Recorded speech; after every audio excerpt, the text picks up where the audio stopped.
Ya, malam, Selamat malam. malam Pak. Iya, malam Pak Jafre. Ya, terima kasih untuk bersedia menemani pada malam hari ini. Jadi sebelumnya sebagai pengantar, ini Atrium Space, yang saya beri judul Atrium Space itu dari istilah arsitek ya, dari kata atrium. Saya berharap ini jadi tempat pertemuan ya, perjumpaan dari berbagai macam latar belakang anak bangsa di Indonesia ini. Kita akan membicarakan ya ngobrol-ngobrol santai begitu tentang kebangsaan gitu. Jadi itu sebabnya saya beri nama Atrium Space. Ini yang ketiga kalinya. Jadi yang pertama bicara soal UMKM, yang kedua bicara soal kualitas SDM, dan kali ini bersama Bang Jafre. Ya nanti sebelumnya akan Bang Jafre akan memperkenalkan diri ya, yang bicara soal bermimpi dan berkarya bagi negeri. Ya, sebelumnya saya juga akan menyapa dan memberi salam kepada teman-teman yang bergabung pada malam hari ini. Assalamualaikum warahmatullahi wabarakatuh. Shalom, salam sejahtera. Om Swastiastu, Namo Buddhaya, salam kebajikan. Oke, tanpa berpanjang-panjang, saya pengen Bang Jafri sedikit ya tentang apa ya kesibukannya sekarang gitu atau siapa ini Bang Jafri ini gitu Bang. Sedikit memperkenalkan diri gitu. Bro Albert, nanti mungkin suaranya agak Mm-mm. agak kencang dikit ya. Oh iya. Ya, suaranya Bro Albert kurang. Oh, oke. Coba. Ya, Nah, cek ya, masih. Nah. Oke, masih pelan. Enggak ya? udah kencang belum? Udah kencang ya? Oke, oke. Suara saya jelas Oh, nggak, Bro? jelas, jelas, jelas, jelas. Oke, baik. Ya, Terima kasih Bro Albert. ya, Selamat malam semuanya. Assalamualaikum warahmatullahi ya, wabarakatuh. Salam sejahtera. Shalom. Om Santiastu, Namo Buddhaya buat kita semua. Tentunya malam ini saya berterima kasih diundang di segmennya Bro Albert ya. Ini satu ya, kehormatan buat saya sendiri. Setelah 2 bulan ya, 2 bulan ya kita cari waktu. ya, Hari ini bisa bersama-sama di konten dari Bro Albert. ya, Saya Jafre Bitikaka. ya, Lahir besar di Kendari dan menetap di Jakarta. Hari-hari adalah oh, wira swasta di bidang media dan jasa, mining, dan juga aktif di dalam organisasi pengusaha dan juga partai politik. Itu kurang oh, lebih dari saya. ya, ya. Terima kasih Bang. Mungkin panggil Bang aja ya Bang ya, lebih Siap. akrab, lebih Ya, santai. Eh, ini Bang, saya itu kan baru mau ngomong nih sama si dia gitu kan ya gimana aku bisa mikir negara gitu ya kalau semua habis untuk mikir kamu. Nah sementara Bang Jafre ini malah apa ya istilahnya sudah punya pengusaha aktif di kegiatan sosial gitu masih di partai politik gitu apa ya Bang? Apa yang sedang diperjuangkan gitu Bang? Saya memperjuangkan seorang wanita saja sudah kehabisan waktu ini, istilahnya kan gitu. Saya bilang, wah gimana bisa mikir negara kalau semua habis mikirin kamu gitu kan ya. Sementara Bang Jafre ya masih bisa bagi waktu untuk banyak hal ini sebenarnya yang dicari atau diperjuangkan apa Bang? Gitu Bang. ya tentunya kita masing-masing kan punya prinsip dalam hidup nih ya. Prinsip Iya, itu yang menjadi dasar, yang menjadi modal kita menjalani kehidupan kita. Saya iya, sendiri punya prinsip bagaimana bisa berguna bagi banyak orang lain di berbagai iya, bidang, dan tentunya hal-hal yang akan kita kerjakan hari-hari ini tentunya ini bisa berdampak, bisa berguna, dan juga bisa memberikan kontribusi buat banyak orang. hmm, Kenapa di bidang usaha, kemudian ada juga di bidang politik dan di bidang yang lain? Karena bagian dari kita ini kan adalah bagian dari sosial masyarakat. Bagaimana kita bisa tetap menjadi bagian dari masyarakat, menjadi bagian dari kelompok-kelompok, menjadi bagian juga di dalam hidup bernegara. Karena kalau kita tidak mengambil peran bagian di dalam apa yang menjadi kondisi hari ini, ya, baik di dalam sosial bermasyarakat, bernegara, kita tentunya akan ketertinggalan banyak hal. Saya sendiri ya sudah ada dalam dunia bicara dunia usaha ya, memang dari sekolah ya, SMA kelas 2 sudah buka usaha, kuliah juga buka IO di Bandung, sampai hari ini kerja banyak, ada beberapa kegiatan usaha. Dan kenapa ada di politik ya, tentunya kita tidak bisa lepas dari dunia politik karena terjadi pergeseran. Prareformasi ini dulu dikuasai oleh ada metamorfosa ya.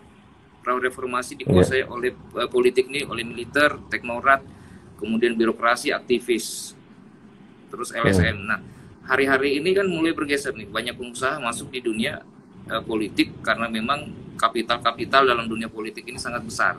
Tidak bisa lagi kita melihat ke belakang bahwa politik hari itu karena berbasis idealis dan berbasis karena ada satu solidaritas yang kuat. Nah, hari ini tentunya politik di Indonesia kita tahu sendiri bahwa kosnya sangat besar, sehingga partai ini kalau tidak dikelola oleh para pengusaha juga, masuk para pengusaha dalam dunia politik, baik dia mengelola untuk menjadi bagian dari partai, ya tentunya ini akan bersama-sama meramaikan demokrasi di negara kita.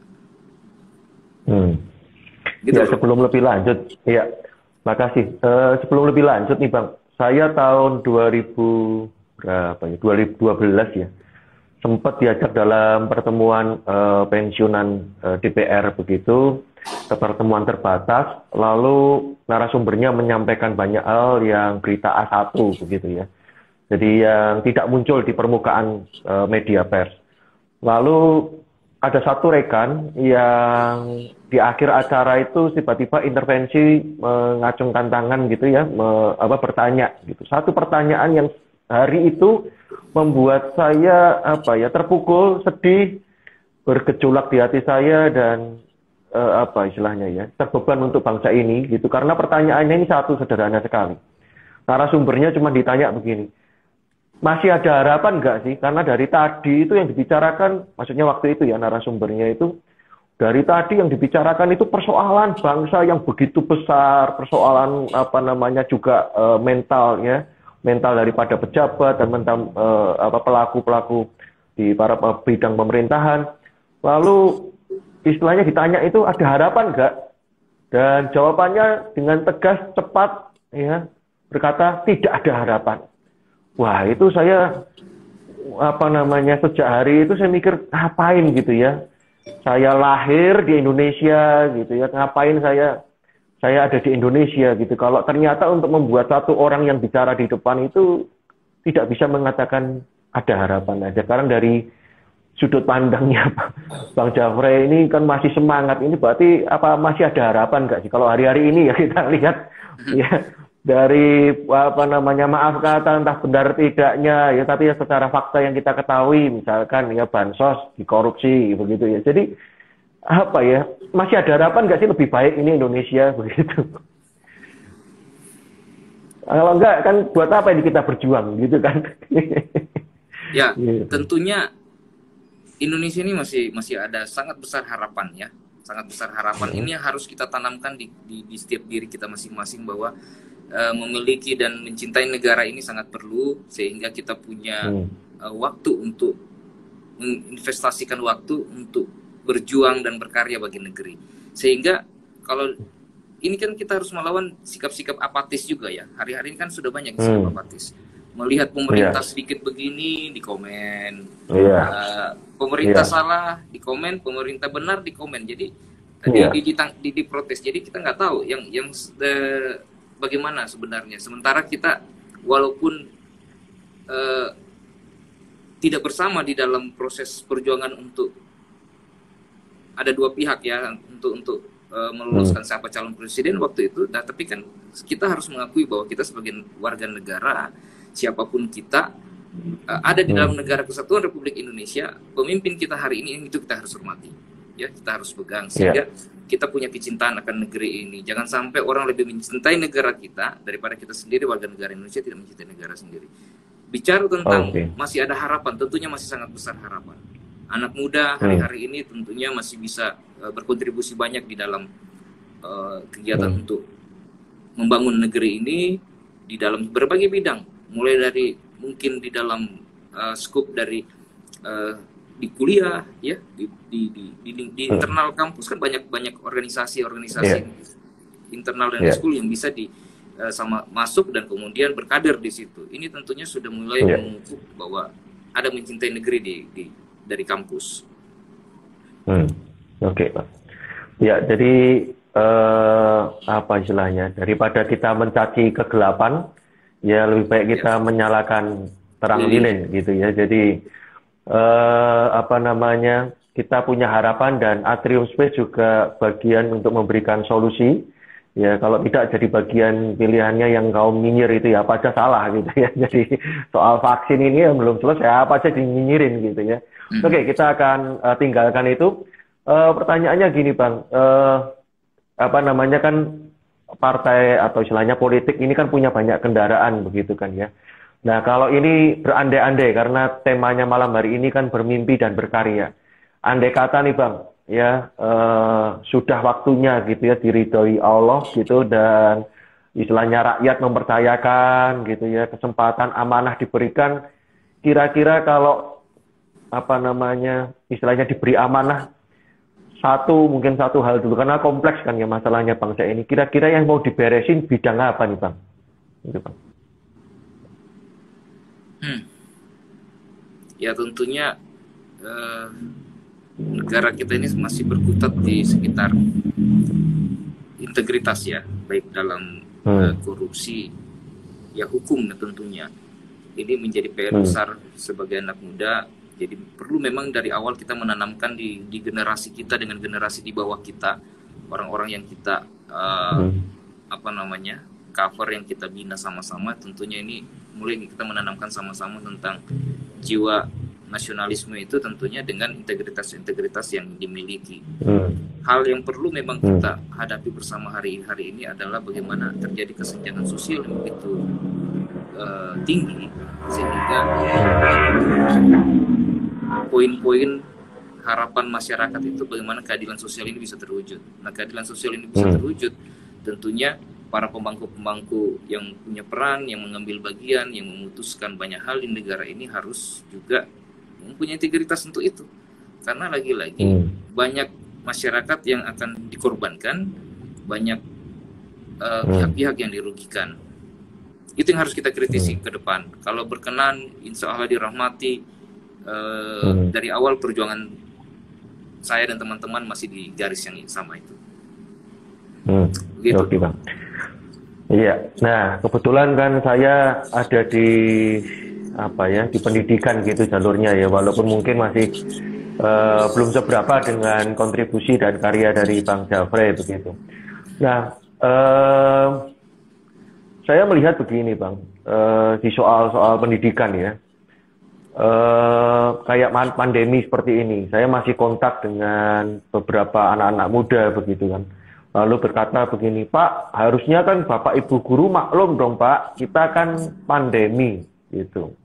Ya satu sisi alasan kemanusiaan begitu. Akhirnya, tapi satu sisi yang lain kalau tadi bicara soal integritas, nah bicara soal tadi kejujuran atau istilahnya apa ya, memberi nilai sesuai dengan hasil yang dicapai, ternyata banyak markup-nya gitu kan istilahnya begitu. Nah, ini banyak persoalan di pendidikan. Nah, kalau menurut Bang Jafrey sendiri ke daerah gitu ya, keliling-keliling gitu, sebenarnya kalau dari soal kualitas SDM kita bagaimana sih Bang? Dan mungkin apa ya, celah antara harapan dan kenyataannya ini bagaimana gitu? Apa yang Bang Jafrey lihat seperti apa? Lalu mungkin ada nggak yang misalkan kita bisa bicarain sedikit gitu ya, solusi atau idealnya seperti apa begitu Pak? Di soal pendidikan gitu. Negara kita ini kan tersebar luas, kemudian daratan kepulauan ini juga terjadi geografis yang sangat membutuhkan kerja keras karena para pendidik-pendidik juga ini kita harapkan memang bisa menjangkau di semua daerah. Karena mungkin contoh kecil saya cerita Sulawesi Tenggara. Saya udah keliling, ini ada 17 kabupaten di sana. 8 di wilayah daratan, 9 di wilayah kepulauan. Saya sudah keliling berapa kali di 17 kabupaten ini dan memang mendapati begitu jauhnya ya kesenjangan di dalam dunia pendidikan.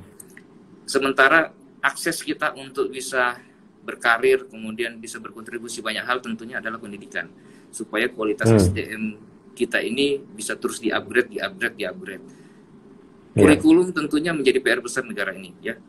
Kurikulum. Saya nggak tahu apakah kearifan lokal masing-masing daerah membutuhkan kurikulum khusus, kemudian kondisi geografis juga membutuhkan kurikulum khusus, karena ada beda dengan orang di perkotaan yang hari-hari hanya lihat gedung tinggi, jalan, lampu yang menyala kiri kanan ya, masuk dalam lorong aja ada lampu, tapi di desa yang sangat kecil, jangankan itu ya, untuk nonton TV mereka harus ke kantor kelurahan sehingga gitu ya, sama-sama bisa menikmati satu tontonan.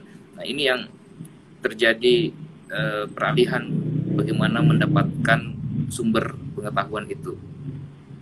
Ini ya, karena gini, pendidikan ini ada yang didapat secara informal dan formal ya. Secara formal di dunia pendidikan itu di dalam satu kelas ya. Dalam satu kelas ada juga pengetahuan yang dapat di luar. Nah, bagaimana saudara-saudara kita yang ada di desa, di pedalaman yang masih jangankan untuk listrik, sehingga jaringan untuk internet pun sangat susah mengetahui update berita ataupun tambahan ilmu-ilmu pengetahuan di tingkat kelas mereka, baik SD, SMP, SMA itu masih sangat terbatas. Disinilah yang menjadi PR besar kita, Bro Albert di Atrium Space ini sebagai orang yang pribadi yang konsen di dalam pendidikan, tentunya harus berpikir banyak hal tentang ini supaya betul-betul negeri kita walaupun dia ada di desa, begini loh, banyak pemimpin, calon pemimpin masa depan itu ada di desa-desa, cuma kan mereka tidak di blow up, tidak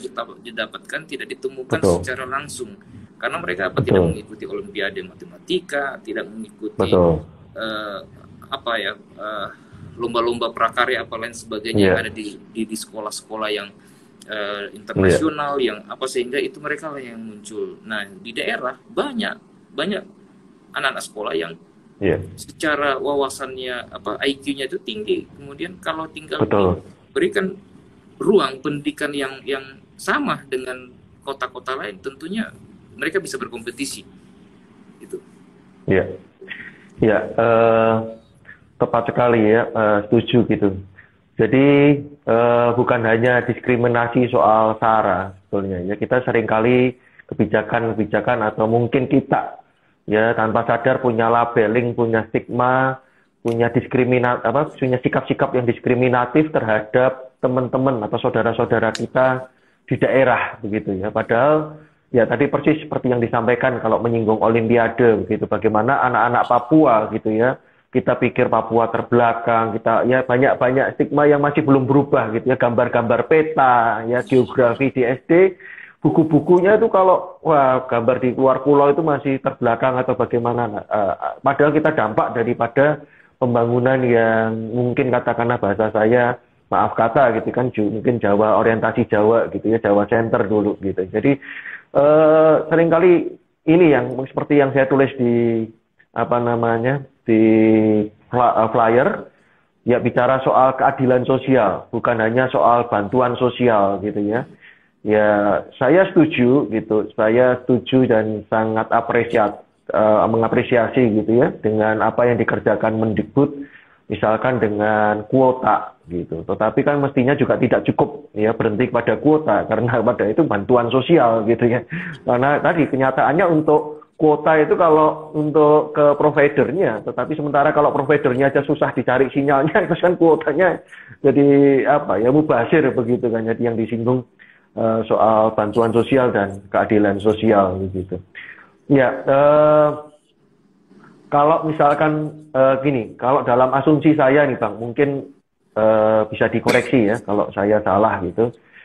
Saya sangat apa ya, walaupun saya memilih di satu jalur bidang pendidikan, tetapi buat saya ada tiga hal yang menarik, tiga bidang yang menarik, yaitu bidang seperti tadi yang sekilas apa namanya secuplik kita bicarakan, yaitu bidang politik, karena bagaimanapun seperti tadi misalkan kebijakan kurikulum, kebijakan sistem pendidikan itu lahir dari keputusan juga keputusan undang-undang gitu ya, keputusan perundang-undangan.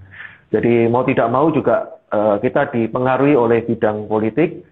Lalu bagaimanapun yang terpenting adalah kualitas SDM karena yang operasionalkan atau yang menjalankan semua ini SDM. Lalu istilahnya pendidikan. Lalu yang terakhir bidang usaha, bidang perekonomian begitu. Karena apapun butuh uang gitu ya. Bagaimanapun semua proyek ini butuh pengelolaan uang yang baik begitu. Nah sekarang pertanyaannya kalau tadi ada orang yang misalkan lanjutkan sedikit soal politik sebelum kita akan pindah ke bidang ekonomi gitu. Bang, kalau di politik kan banyak kendaraan, Bang. Mau LSM gitu ya. Mau lewat teman-teman di Cokro TV begitu ya, teman-teman Bang Denny Siregar dan influencer lah istilahnya begitu. Atau apa ya, pengamat politik yang jadi selebgram begitu. Nah, banyak kendaraan gitu. Nah, kenapa milih jalur kendaraan partai, Bang? Gitu, Bang. Mungkin siapa tahu yang dengerin ini bisa apa ya jadi calon-calon kader di partai yang tadi karena perekrutan itu gimana Bang? Negara ini tentunya kan diatur oleh partai politik, bicara tentang keterwakilan partai politik di apa namanya DPR ya, yang menghasilkan undang-undang. Saya sendiri terjun di politik memang dari sejak muda ya, sejak kuliah. Sejak kuliah saya semester 5 sudah sekjen BEM di kampus di Bandung. Kemudian mulai belajar banyak organisasi, ada di dalam satu sayap partai, sehingga pasca kuliah bergabung di partai politik. Kenapa saya selalu kalau sharing di berbagai tempat menyampaikan begini, bahwa kita jangan apatis dengan partai politik, apalagi dengan politiknya ya, karena hari-hari ini kita sehari-hari kita ini masyarakat kan berhadapan dengan hasil produk politik ya. Sederhana kecilnya begini, kita ke minimarket swalayan, masuk parkir kendaraan, keluar bayar parkir gitu ya, bayar parkir kan ini retribusi dari produk politik yang ditentukan oleh DPRD setempat. Sehingga bagaimana kita bisa mengambil peran di dalam mengubah sistem negara, regulasi-regulasi dalam undang-undang, harus kita masuk di partai politik. Saya tidak memilih di jalan lain karena memang jalur pengabdian untuk saya bisa mengabdi ke masyarakat, saya sudah lihat bahwa partai politik adalah jalurnya. Lepas dari warna partainya mana, tapi tentunya setiap partai yang di Indonesia ini berasaskan Pancasila, kemudian juga kita semuanya punya kontribusi langsung kepada masyarakat. Banyak hal sebenarnya yang dilakukan di partai politik karena semuanya butuh dana, semuanya butuh biaya, semuanya butuh sosial ya. Karena di politik lagi-lagi tidak hanya bicara politik, kita berkontribusi sosial buat masyarakat, itu tentunya banyak hal ya. Dengan hadirnya partai politik, ada bantuan-bantuan, ada advokasi-advokasi yang dilakukan oleh partai, ini tentunya bisa membantu masyarakat di banyak hal ya, secara detail. Nah, anak muda hari-hari ini ya jangan apatis, jangan khawatir dengan partai. Ya mungkin banyak contoh ya, masing-masing daerah melihat ada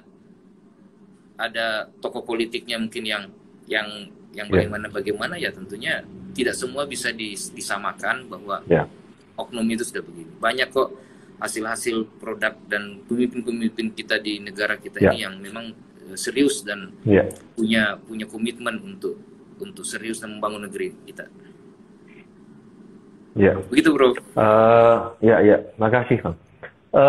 Kalau untuk anak-anak muda nih supaya apa ya, mulai langkah pertamanya, langkah apa istilahnya, atau belajar apa ya Bang, awal-awal untuk politik Bang. Kalau saya pribadi sih melihatnya apatis Bang dengan politik anak-anak muda.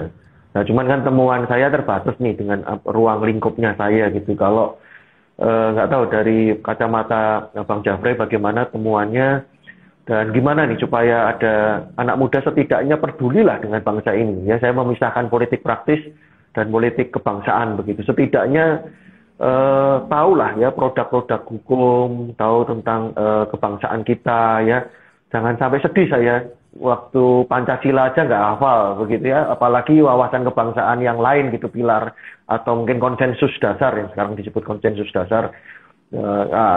Kalau saya masih zaman dulu masih ada P4 gitu ya, penataran gitu. Sekarang ini kan saya lepas dari soal ini ya dihapus atau tidak, tetapi apa ya penanaman nilai-nilai kebangsaan ini yang kurang di anak-anak muda gitu ya, apalagi model TikTok gitu ya sekarang, waduh.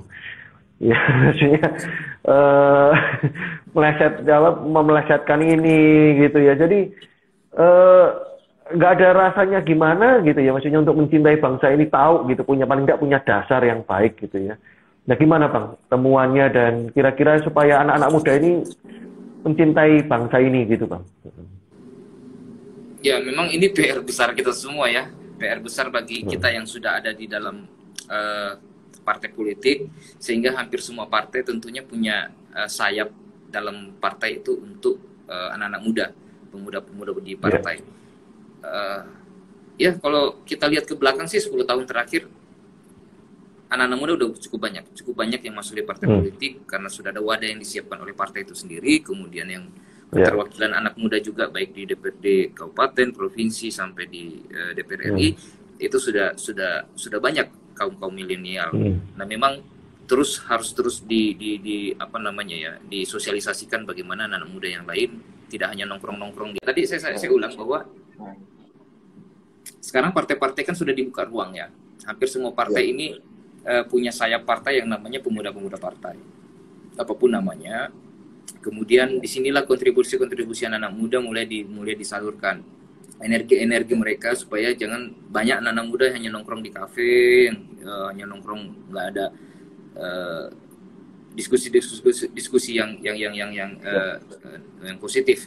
Kemudian nongkrong di tempat lain, sehingga dibutuhkan memang anak-anak muda sekarang bisa berkontribusi banyak hal, karena apa setiap kita mau tidak mau sadar tidak sadar pasti punya sisi positif ya yang bisa sama-sama kita maksimalkan kalau 3-4 orang berkumpul ya, karena kalau misalnya satu orang berkumpul ya mungkin dia apatis, dia bilang saya hanya begini gitu kan, saya apalah saya gitu seorang diri butiran debu misalnya kan, tapi kalau kita bersama dengan lagu. Coba satu lagu kalau hanya dinyanyikan satu dasar saja do, kan nggak bagus lagunya do gitu ya. Tapi semuanya kalau bisa merangkai satu harmoni do re mi fa sol la si do, kalau dirangkum dan disatukan semuanya tentu akan menjadi satu harmoni yang indah. Nah inilah kenapa anak muda harus kumpul sama-sama, kemudian masing-masing ada yang sebagai penggagas, pemikir, apalagi dan lain hal supaya kita sama-sama bisa berkiprah. Anak-anak muda ini jangan apatis, sama-sama ada di dalam dunia politik. Milenial hari ini sudah banyak keterwakilannya ya, ada di DPRD kabupaten, provinsi, di DPR RI, semua bidang, bahkan di tingkat menteri pun sekarang anak muda sudah banyak, sehingga menunjukkan bahwa ini harus terjaga. Jangan sampai anak muda diserang bahwa anak muda belum punya apa-apa, diberikan kesempatan tapi tidak bisa bertanggung jawab. Tentunya kita persiapkan diri, memperbesar kapasitas, kemudian memperkaya wawasan, banyak baca buku. Minimal kita anak muda, saya udah umur 20 sampai umur 35 tahun, satu bulan minimal baca satu buku gitu ya, supaya upgrade terus. Kalau sekarang susah kita bawa buku, kita punya handphone, smartphone yang bisa kita update download satu buku gitu kan, bisa kita baca terus, kita lagi dalam perjalanan bisa sambil baca, sehingga tidak ada waktu terbuang. Kita menghayal, melamun gitu kan, nggak mungkin gitu lah. Kita bikin melamun sampai bikin 6 lapisan jalan ya, habis waktu untuk melamun dan berpikir yang tidak-tidak. Gitu. Keren sekali Bang. Betul, jadi termasuk hasil pilkada terakhir ya, sudah ada 4 calon yang usianya sangat muda begitu ya menjadi pemimpin daerah ya, kita doakan mereka. Lalu juga ada staf khusus milenial gitu ya, bersyukur Presiden kita tercinta ya Pak Jokowi yang memberi kesempatan dan sangat membackup sekali ya termasuk kiprah-kiprah para pengusaha muda. Nah, tadi karena dikatakan di dunia politik pun juga semuanya butuh ya istilahnya dana begitu keuangan. Sekarang kita beralih ke perekonomian gitu ya, ke hal bisnis gitu Bang. Kalau sempat ada berita muncul, entah saya terakhir belum update Tokopedia dan Gojek yang akan kolaborasi begitu. Nah, ini menarik sekali gitu ya, pelaku-pelaku usaha muda sekarang. Nah, kalau di tengah pandemi ini Bang, karena banyak orang yang merasa lemah tak berdaya begitu. Kira-kira apa sih Bang nasihatnya atau tips-tipsnya buat para pengusaha yang hari-hari ini mungkin ada di sisi yang lesu Bang. Tentunya di dalam setiap krisis kan ada yang naik dan ada yang turun begitu. Nah, yang sedang dilandai di lembah ini kira-kira apa Bang yang bisa menguatkan gitu Bang? Kira-kira apa yang mesti kita berbagi saran gitu Bang? Baik, di pandemi ini memang hampir semua sektor ya berdampak secara langsung, sektor real tentunya karena nilai belanja masyarakat satu sisi berkurang, tapi nilai kebutuhan juga meninggi. Nah, bagaimana untuk memulai usaha dan juga bisa menjadi bagian dalam bisnis di pandemi ini? Tentunya kita teman-teman bisa mencoba di UMKM ya. UMKM ini awal-awal pandemi itu kan banyak bisnis yang mulai tutup ya. Teman saya tuh ada yang tutup kafenya di Bogor, kemudian di Jakarta ada yang tutup tokonya, di mall ada yang tutup tokonya. Teman-teman saya langsung berdampak. Jadi nggak usah saya mendengar cerita orang lain, tapi teman-teman sekitar saya itu sangat berdampak, sehingga memang banyak yang harus banting setir. Karena apa? Untuk menggaji karyawan tentunya tidak mencukupi dengan pemasukan yang masuk, sehingga cari bisnis yang bisa dikelola dalam waktu. Memang orang bilang mengikuti tren, tapi ya nggak apa-apa. Karena kondisi juga lagi kondisi yang pandemi ini kita belum tahu sampai kapan berakhirnya. Nah, kenapa? Kalau dulu sebelum pandemi ya mungkin tidak semuanya punya rezeki, punya passion di situ ya. Ada satu bisnis minuman kemasan, semuanya ikut bikin minuman kemasan.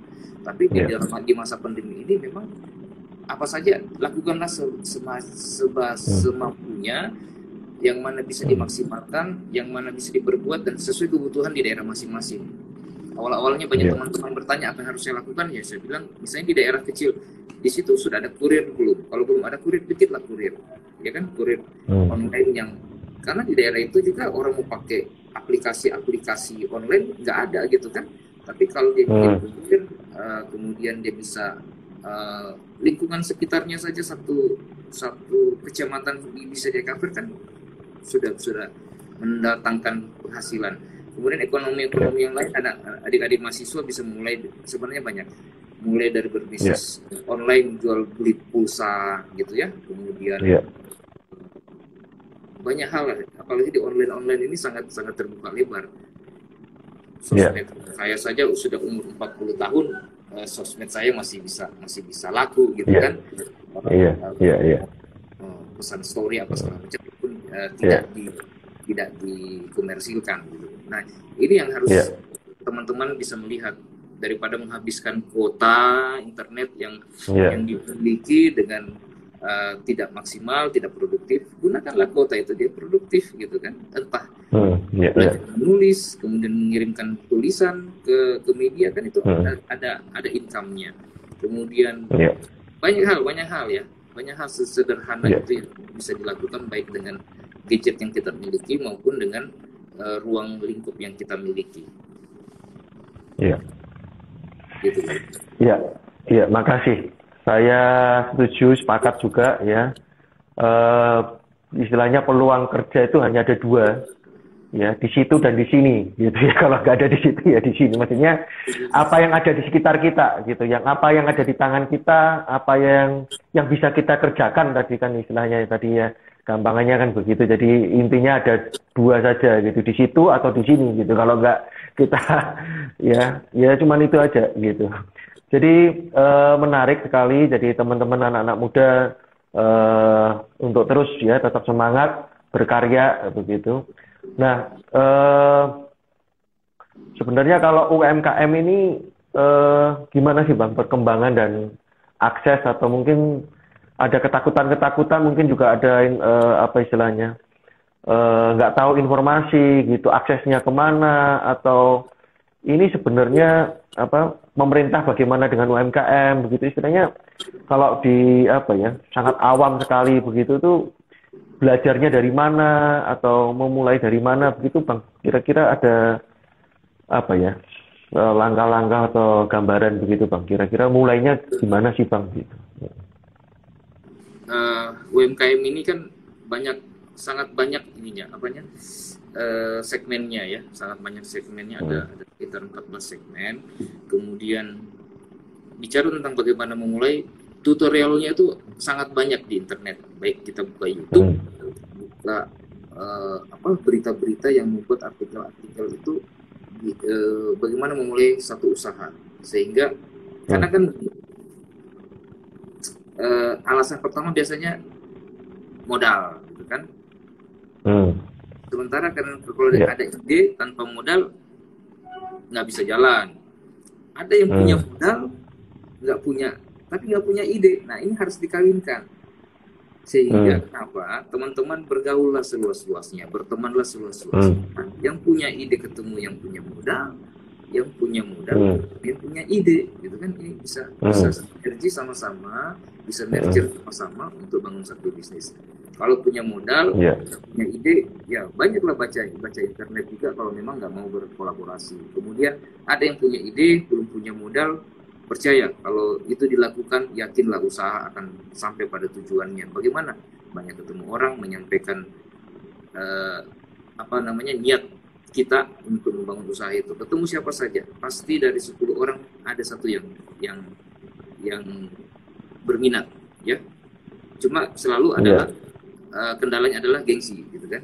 Gengsi malu, gitu kan? Sementara kan ya kita kan hidup kan nggak makan gengsi, gitu kan? Harus bisa berkolaborasi yang baik dengan orang-orang, kemudian mencari modal. Misalnya kalau ada pun punya agunan yang bisa agunkan ke bank, nah ini bisa jadi modal. Banyak hal sebenarnya tidak akan terbentur kalau Pramudia bilang terbentur sampai 4 kali terbentuk, gitu kan. Jadi tidak ada namanya tabrak tembok. Kalau tabrak tembok, bagaimana tembok itu bisa dibobol, bisa jadi lurus lagi. Harus pakai linggis, pakai palu supaya bisa terus. Sehingga kita tidak punya jiwa untuk cepat menyerah, kemudian tidak ada semangat. Anak muda harus percaya diri, punya semangat, punya melihat gini. Kembali lagi bahwa tidak semuanya punya kesempatan yang sama. Bicara kesempatan, ada masa-masa kita punya kesempatan tapi kita tidak mau mengusahakan. Pada saat kita mau mengusahakan, belum tentu saat itu kita punya kesempatan untuk itu. Jadi setiap kita dianugerahkan untuk kita bisa punya kesempatan, maksimalkanlah kesempatan itu. Sesuatu yang keras akan lunak. Batu kalau ditetes-tetes air, ya, sama yang kalau kita punya visi, kalau kita tidak terus sampaikan apa visi kita kepada orang-orang lain, itu tidak akan tersampaikan, karena orang lain itu akan menyampaikan kepada kita visi-visi yang pernah kita sampaikan ke mereka, supaya itu bisa kita ingat apa tujuan kita, visi kita, tujuan kita. Sama lolo batu kalau dia keras, ditetes air dulu, dia akan pecah dengan sendiri. Oke. Ini mungkin saya persingkat dari tanggapan yang muncul, karena tadi nyinggung soal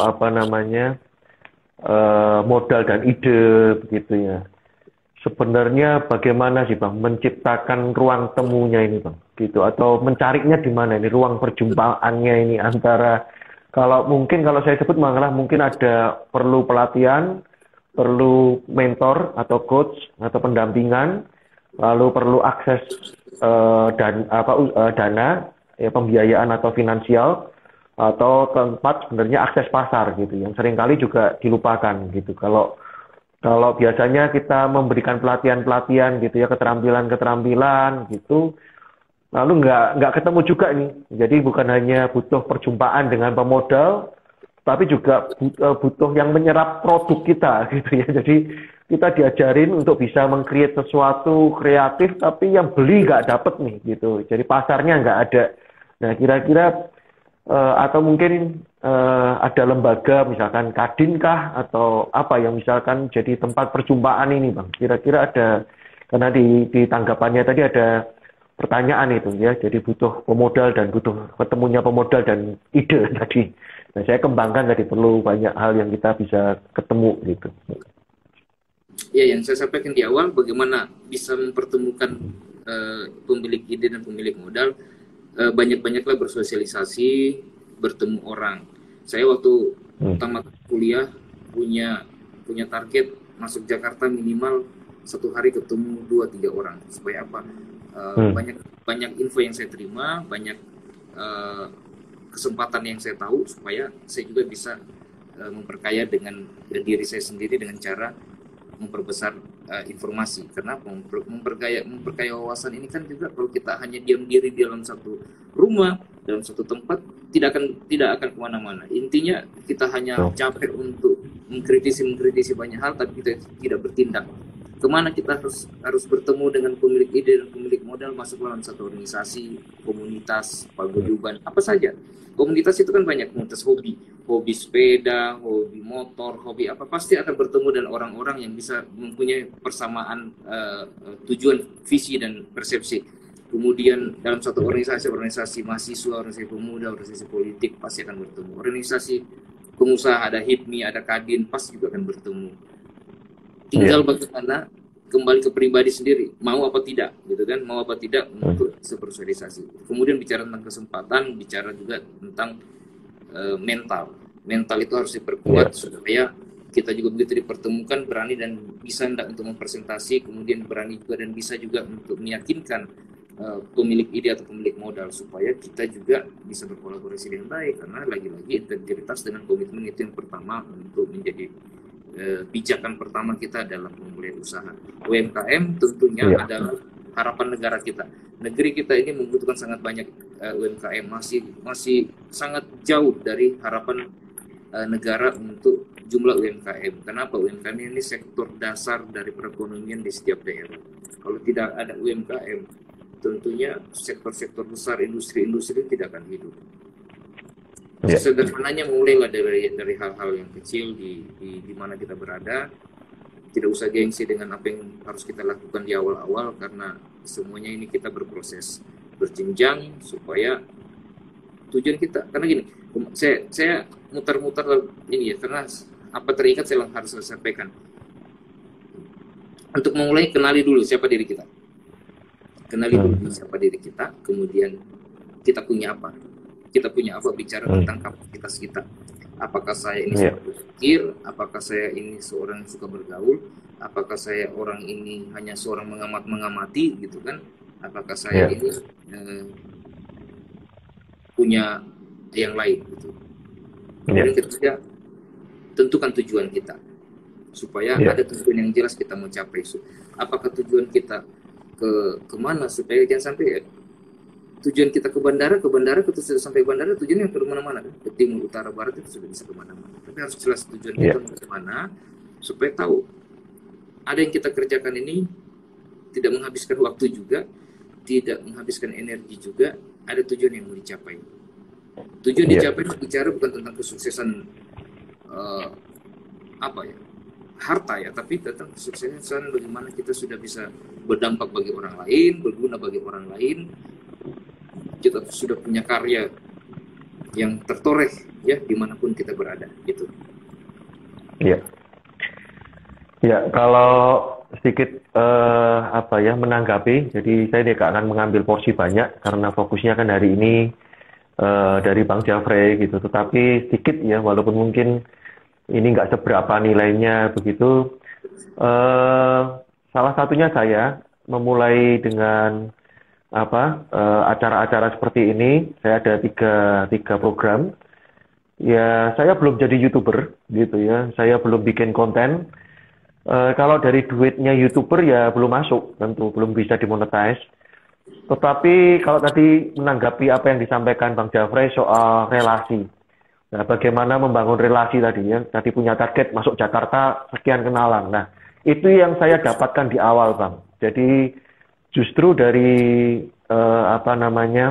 program-program ini ada yang kontak, ada yang nawarin kerjaan, dan doakan gitu ya kerinduan saya dengan beberapa yang baru kenal itu bicara soal thinking skill gitu ya, pelatihan-pelatihan. Nah, ini kolaborasi yang dari teman ke teman begitu. Jadi itu yang memperluas jaringan gitu, memperluas relasi yang saya tidak pernah terpikirkan. Kalau flashback ke belakang ya kok bisa ya sejauh ini begitu ya. Jadi itu saya setuju. Dan yang kedua, kadangkala kita tidak ketemu itu karena pola pikirnya juga tidak sama gitu. Yang satu berpikir bahwa ini bisa jalan kalau ada modal, sementara pemodal lihatnya kinerja kita dulu, karya kita dulu, baru oh ini bagus, baru dia mau investasi begitu.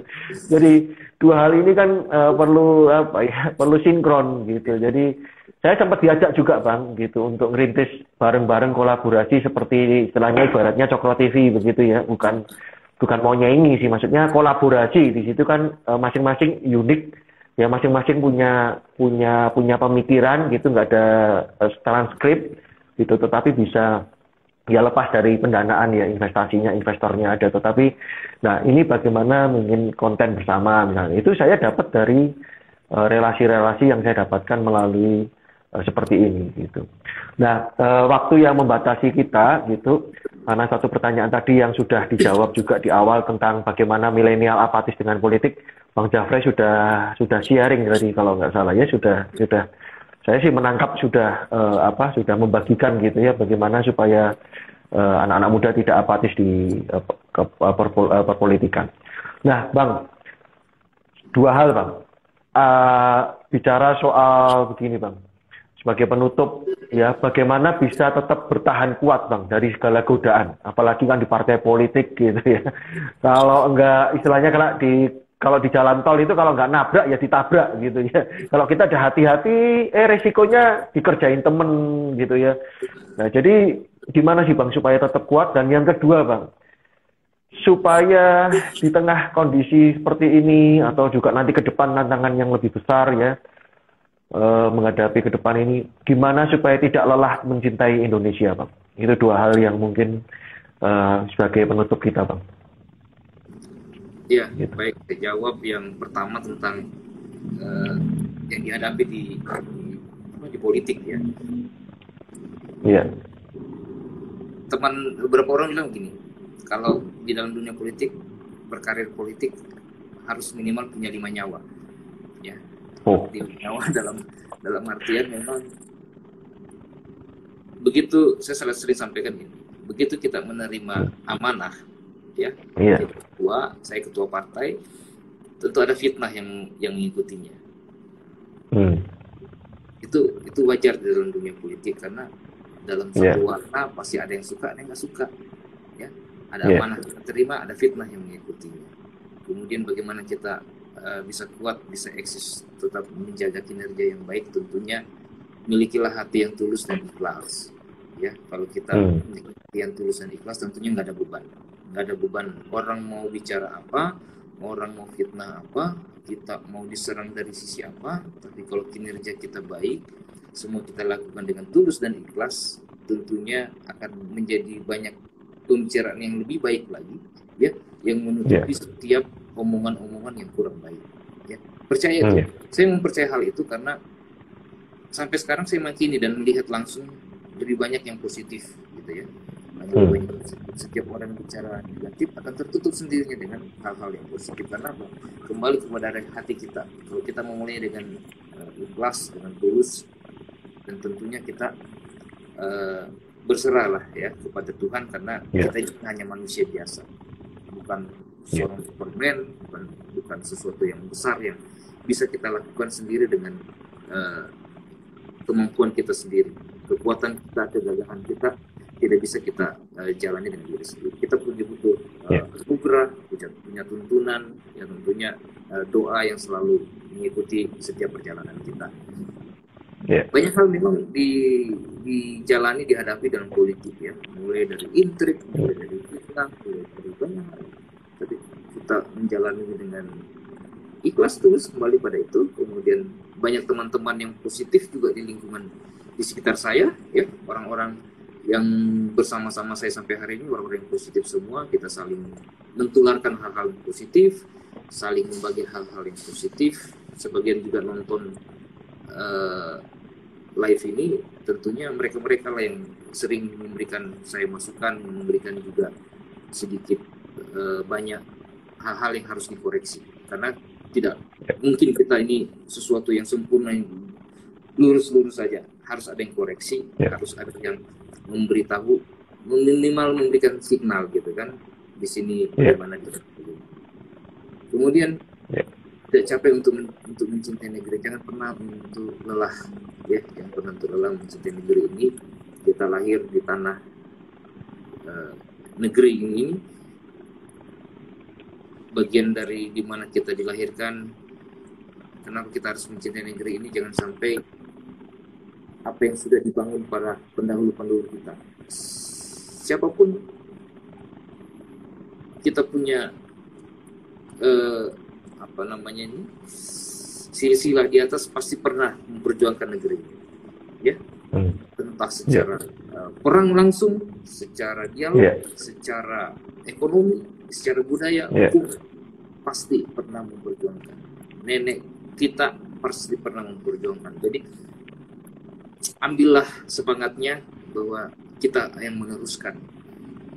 Walaupun teman kita tidak lagi melakukan hal itu, ajaklah teman-teman itu.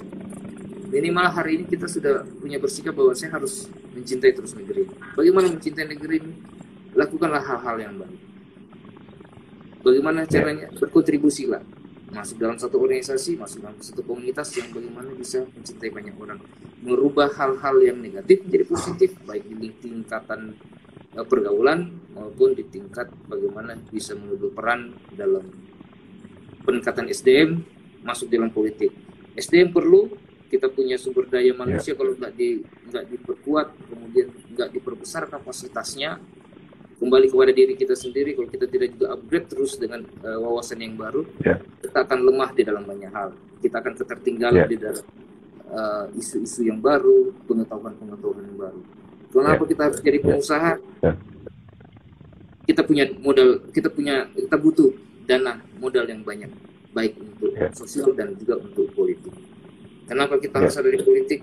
Karena kita juga harus hidup bersosial, melakukan banyak kegiatan sosial. Tidak semuanya dalam politik itu politik. Terima kasih Bang dari saya waktunya. Jadi saya hanya mengutip satu aja sebagai penutup. Ya, kejahatan bertambah-tambah bukan karena orang jahat yang bertambah, bukan hanya kejahatannya yang bertambah, tetapi juga karena orang baik yang diam saja. Gitu. Jadi mari kita ikut berkarya buat negeri. Dan terakhir pengumuman dari saya, karena tadi ada pertanyaan seputar UMKM. Jadi di episode yang pertama teman saya yang seorang rekan yang ada terlibat bersama-sama bagian dari tim. Jadi BPIP dan Pembinaan Ideologi Pancasila sudah menerjemahkannya, mengkonsep bagaimana implementasi Pancasila dalam perekonomian, dan salah satu yang jadi fokus adalah pemberdayaan UMKM. Di situ ada Indonesian School of Entrepreneur, itu yang juga mungkin bisa diakses oleh teman-teman juga. Terima kasih Bang Jafrey untuk waktunya malam hari ini. Maaf sekali karena waktu dan supaya nggak terlalu panjang juga, dan Instagram setahu saya juga 1 jam, ini tumben belum putus. Jadi terima kasih untuk waktunya, dan teman-teman yang sudah bergabung malam hari ini, terima kasih sudah bergabung bersama kami, dan mohon maaf apabila kurang bisa memuaskan ya, tidak bisa menjawab satu persatu tanggapan atau pertanyaan yang ada. Wassalamualaikum warahmatullahi wabarakatuh. Terima kasih. Ya, selamat malam semuanya yang sudah malam. Terus berjuang berkarya. Semangat. Wassalamualaikum warahmatullahi wabarakatuh. Ya, makasih.